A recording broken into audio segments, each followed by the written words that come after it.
You try to go about your normal day, do your normal stuff, but there's that unsettling feeling of not knowing the truth.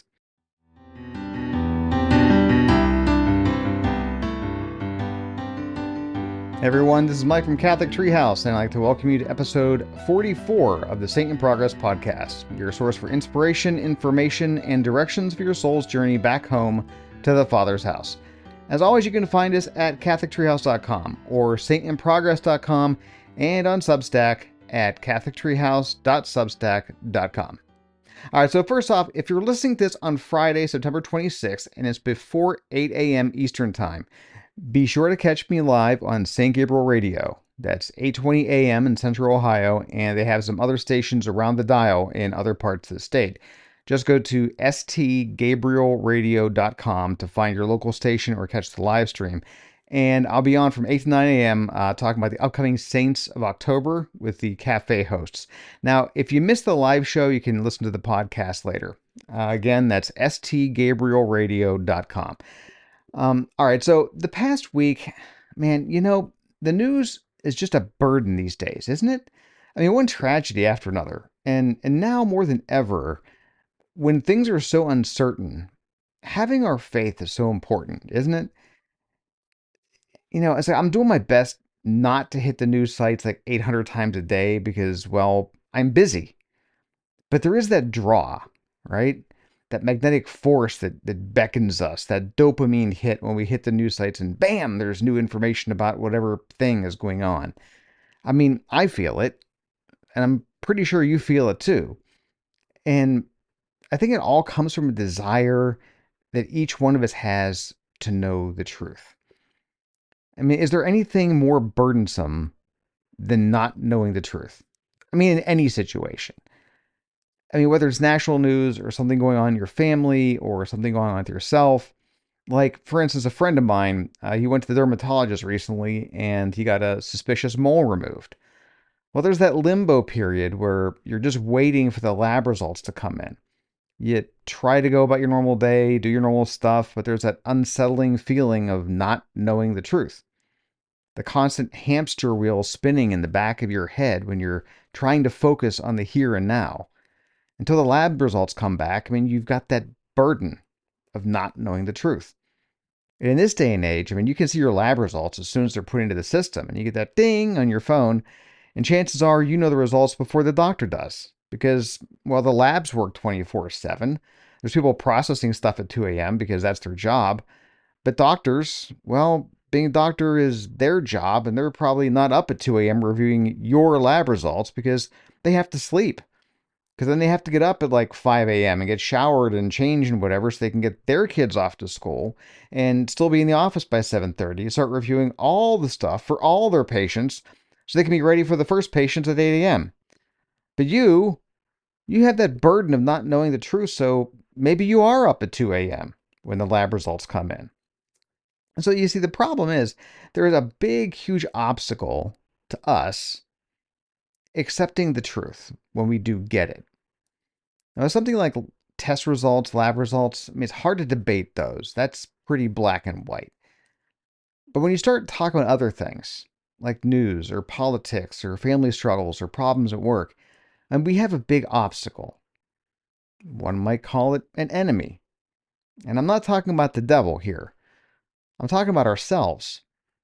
We are our own worst enemy when it comes to finding and accepting the truth. It's not just about politics or news or personal problems. The whole thing drastically affects our journey home to the Father's house. I'm going to tell you about how that works here in this episode. Let's start with the news as an example. Now we'll take what we learned from there and move it to our personal lives and then finally wrap up with how it affects our faith life.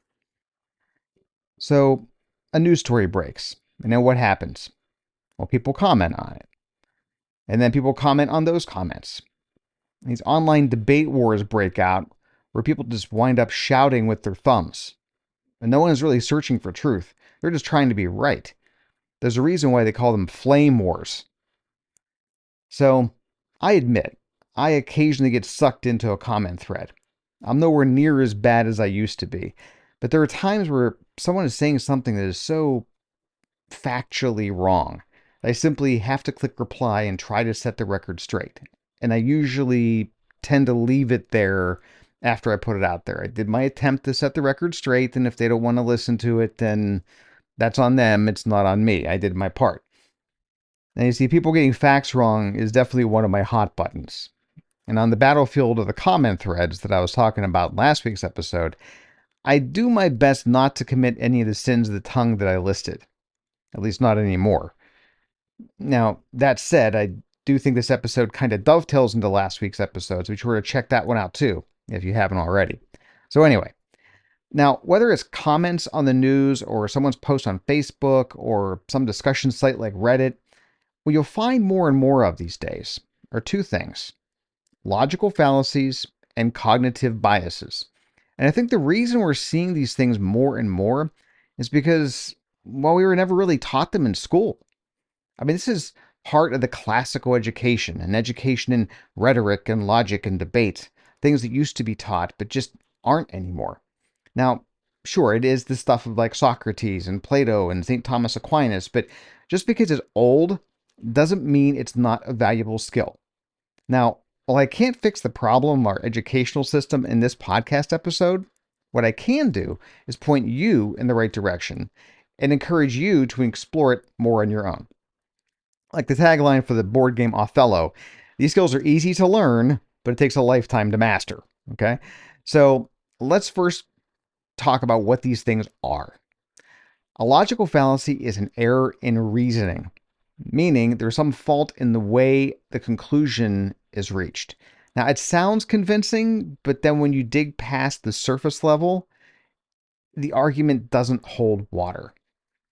Now, a cognitive bias is something that affects how you intake and process information. It clouds your vision, so to speak. As my mom would often point out to me when I was a teenager, you only hear what you want to hear. Okay, so let's look at this in practice. Now let's use the Johnstown flood of 1889 and see how it would play out in today's world. Now, if you're not from southwestern PA, you've probably never heard of the Johnstown flood.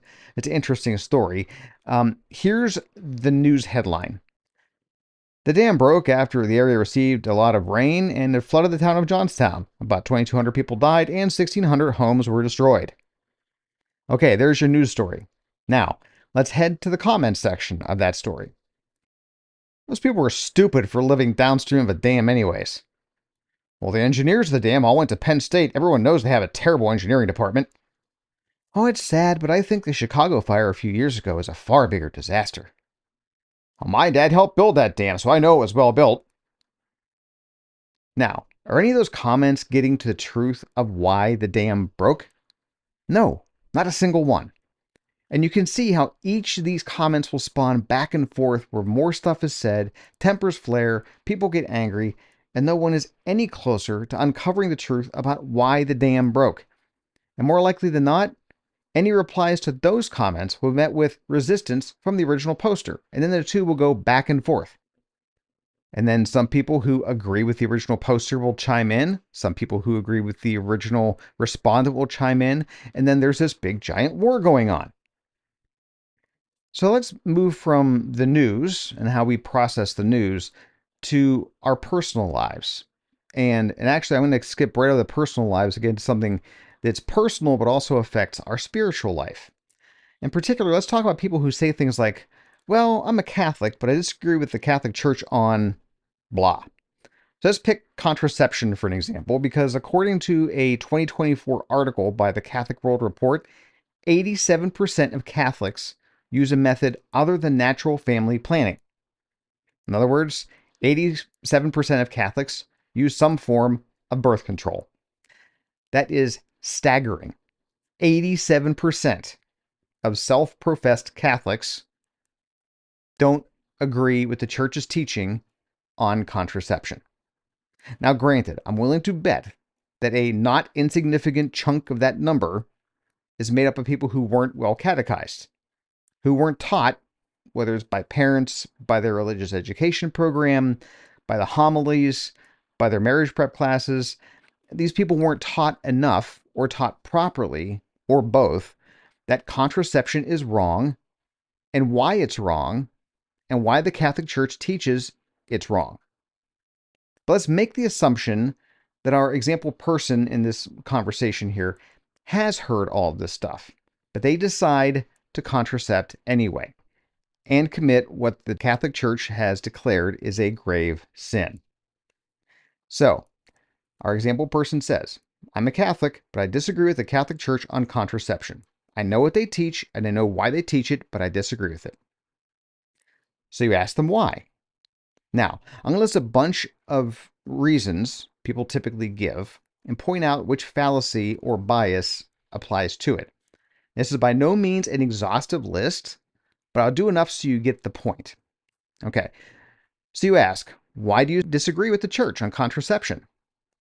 And they say, well, my parents told me that's not really a sin. That's an appeal to authority. We know a lot of good Catholic families who use contraception. Okay, that's bandwagon jumping. I've heard all the arguments the church makes, but it just doesn't make sense to me why they make such a big deal out of nothing. That's the bias of personal incredulity. Those rules were come up with by celibate men who don't even understand sex. That's an ad hominem attack. I know you used contraception before. Why are you bugging me about it? That's called a tu quoque, or you're turning the argument back on the person that is asking you the question. I don't think a loving God would send someone to hell just for contracepting. That's the appeal to emotion fallacy with an optimism bias. That's a 2-for-1 on that one. Well, it's better than getting pregnant and having to get an abortion. That is moral equivalence. The church should be more worried about dealing with the abuse scandal than what I do in my bedroom. That's a red herring. My friends didn't start having marital problems until they started having kids. Having kids causes divorce. That's the post hoc ergo propter hoc fallacy and a declinism bias. Again, another 2-for-1. We already spent the money for 6 months worth of stuff. That's a sunk cost fallacy. How dare you lecture me? That's the backfire effect bias, where you're doubling down on something just because you're challenged on it. Okay, now you see, I could come up with a lot more. I could go through the entire list of biases and fallacies and come up with all the different excuses people use to defend their decision to not agree with the Catholic Church on contraception. But I think you get the idea. In the end, the person in this conversation isn't interested in the truth, and that truth is that contraception is a grave sin. The truth may be uncomfortable. It might be challenging. It might mean they have to change their lifestyle. It might mean they need to go to confession. But ultimately, what it means is they have to deal with the sin of pride. Now, let me explain why.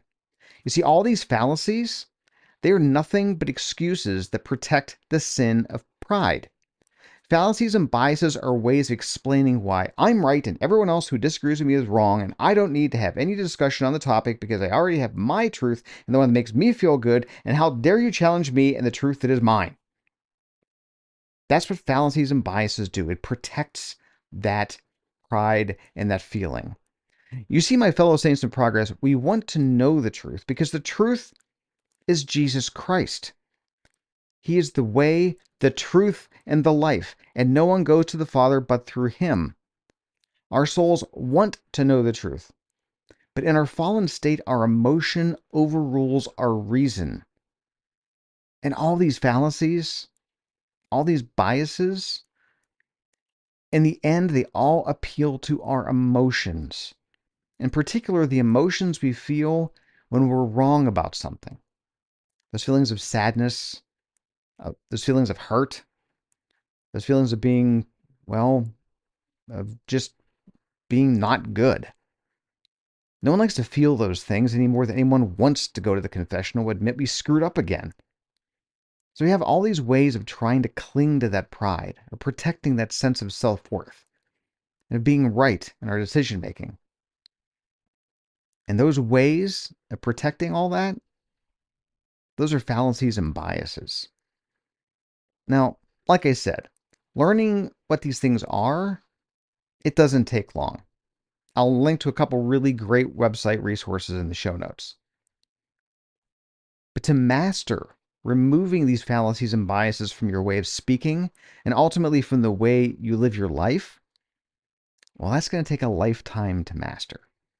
But here's the upshot, and it's a good one. As you learn to consult these lists and examine yourself and your viewpoints and the way you receive and process information and make decisions, we're going to grow in virtue. You're not going to be doing hot takes that you have to double down on with more fallacies to try to defend. You're going to take more time to make important decisions. You're going to research to try to find the truth, as opposed to try to come up with different ways of defending your own version of the truth, that moral relativism. You're going to commit fewer and fewer sins of the tongue, as well as other sins. You're going to better be able to defend the Catholic Church and evangelize the faith. And ultimately, you're going to find the truth that is Jesus Christ will be revealed more and more clearly to you as you get further and further away from the pride that keeps you away from him. So check the show notes for those links. And that's it for this week, my friends. As always, love God, love your neighbor, stay in a state of sanctifying grace, love and protect your children, and teach them these skills as you learn them. Pray your rosary and pray for peace, and pray for the conversion of hearts of all those who have fallen away. And as always, remember, my friends, that you are a saint in progress. So go out there and be a saint.